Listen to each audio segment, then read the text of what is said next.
সবাই ভাবে আমি অনেক সুখে আছি, কারণ আমি কাউকে কিছু বলতে পারি না।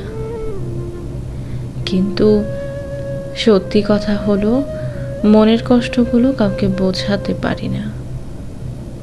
অল্পতেই মাথা গরম হয়ে যায়, কিন্তু কাঁদতে গেলেই মনটা নরম হয়ে পড়ে।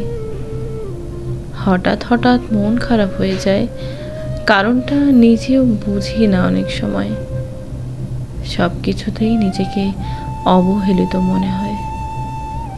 রাত হলে ভীষণ রকম কান্না পায়, হাহাকার লাগে। সব ঠিকঠাক চলে, তারপরও কি জানি হয়, অশান্তি লাগে। নিজের অসহায়ত্ব কাউকে বোঝানো যায় না। যার সাথে কথা বলতে মন চায় তাকে পাওয়া যায় না। প্রিয় মানুষ থাকার পরেও ভেতরে শূন্যতা লাগে। আমার চারপাশে মানুষ আছে, শব্দ আছে, কিন্তু আমার ভেতরে নীরবতা। চুপচাপ অপেক্ষা করছি সুন্দর একটা দিনের জন্য।